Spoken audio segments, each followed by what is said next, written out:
101 കറികൾക്ക് സമമാണ് ഇഞ്ചിത്തൈരെന്നാണല്ലോ പറയപ്പെടുന്നത്. നമ്മുടെ വയറിൻ്റെ ആരോഗ്യത്തിനും ദഹനത്തിനും ഒക്കെ ഇത് വളരെ നല്ലതാണ്. മിനിറ്റുകൾ കൊണ്ട് തന്നെ ഇത് ഉണ്ടാക്കിയെടുക്കാനും പറ്റും. ഞാൻ ഇതിനു വേണ്ടി 1 കപ്പ് കട്ട തൈരാണ് എടുക്കുന്നത്. കുറച്ച് പുളിയുള്ള തൈര് തന്നെ എടുക്കുന്നതാണ് നല്ലത്.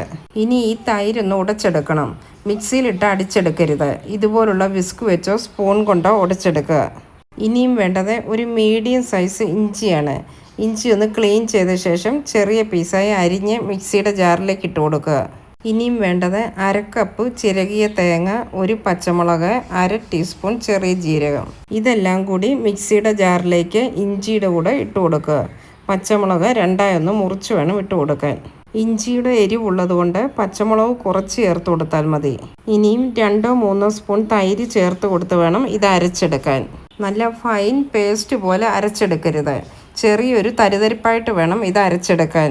ഇതിലേക്ക് ആവശ്യത്തിന് ഉപ്പ് കൂടി ചേർത്ത് കൊടുത്ത് ഒന്ന് മിക്സ് ചെയ്തെടുത്ത ശേഷം ഇത് നമ്മൾ തയ്യാറാക്കി വെച്ചിരിക്കുന്ന തൈരിലേക്ക് ഒഴിച്ചു കൊടുക്കുക. ഇനി എല്ലാം കൂടി നല്ലതുപോലെ മിക്സ് ചെയ്തെടുക്കുക.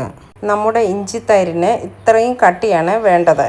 ഒരുപാട് ലൂസായി പോവുകയും ചെയ്യരുത്, അതുപോലെ ഒരുപാട് തിക്കായി ഇരിക്കുകയും ചെയ്യരുത്. ഇതുപോലെ ആക്കിയെടുക്കുക. ഇനി ഇതിലേക്ക് നല്ലൊരു താളിപ്പ് കൂടി ചേർത്ത് കൊടുക്കണം. 1 ടേബിൾ സ്പൂൺ വെളിച്ചെണ്ണ ചേർത്ത് കൊടുത്ത് വെളിച്ചെണ്ണ ഒന്ന് ചൂടായി വരുമ്പോൾ അതിലേക്ക് 1/2 ടീസ്പൂൺ കടുക് ചേർത്ത് കൊടുക്കുക. കടുക് ഒന്ന് പൊട്ടി വരുമ്പോൾ അതിലേക്ക് 2 വറ്റൽമുളകും അല്പം കറിവേപ്പിലൂടെ ചേർത്ത് കൊടുക്കുക. ഇത് ഇഞ്ചിത്തൈരിൻ്റെ മുകളിലേക്ക് ചേർത്ത് കൊടുത്ത് ചെറുതായി ഒന്ന് മിക്സ് ചെയ്തെടുക്കുക. സൂപ്പർ ടേസ്റ്റിലുള്ള ഇഞ്ചിത്തൈര് ഇവിടെ റെഡി ആയിട്ടുണ്ട്. നല്ല ഹെൽത്തി ആയിട്ടുള്ള ഈ ഇഞ്ചിത്തൈര് അസിഡിറ്റി മാറാനും ദഹനത്തിനും ഒക്കെ സഹായിക്കുന്നു. നമ്മുടെ സദ്യയിൽ ഒഴിവാക്കാൻ പറ്റാത്ത ഈ വിഭവം തീർച്ചയായും നിങ്ങളും ഒന്ന് ഉണ്ടാക്കി നോക്കണേ. വീഡിയോ ഇഷ്ടമായ ലൈക്ക് ചെയ്യാനും സബ്സ്ക്രൈബ് ചെയ്യാതെ കാണുന്നവരാണെങ്കിലും സബ്സ്ക്രൈബ് ചെയ്യാനും മറക്കരുത്.